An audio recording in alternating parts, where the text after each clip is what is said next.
Chers collègues,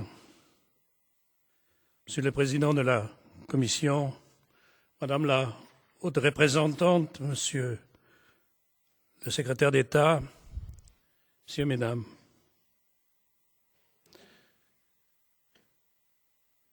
nous avons tous été profondément bouleversés par les attentats terroristes qui ont eu lieu vendredi à Paris. Les terroristes ont tué aveuglément des innocents, pour la plupart des jeunes,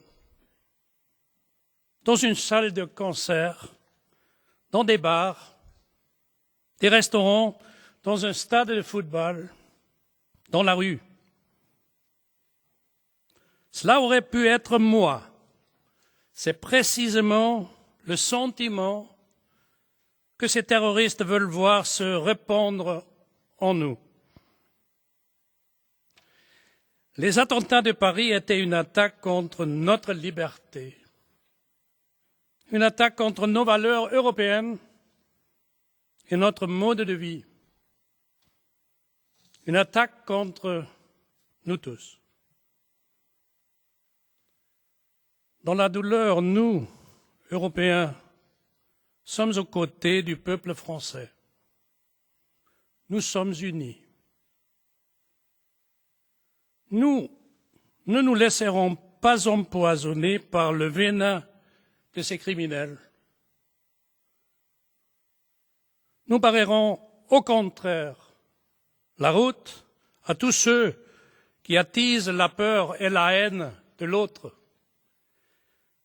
Si nous suspectons tous les réfugiés de Syrie, alors nous confondons victimes et meurtrières.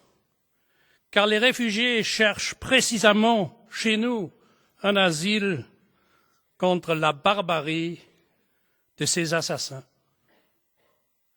Les attentats de Paris doivent donc nous rassembler, nous, les Européens, sous le mot d'ordre plus que jamais, nous défendrons notre liberté. Plus que jamais, nous serons tolérants et humains. Plus que jamais, nous lutterons pour défendre notre mode de vie et notre société ouverte. Plus que jamais, nous défendrons notre démocratie. Nous exprimons aux familles et aux amis des victimes toute notre émotion et toute notre solidarité. Nous souhaitons aux blessés un prompt et complet rétablissement. En hommage aux victimes de ces meurtres atroces à Paris, je vous prie de vous lever pour observer une minute de silence qui sera suivie d'un morceau de musique et la séance sera ensuite levée.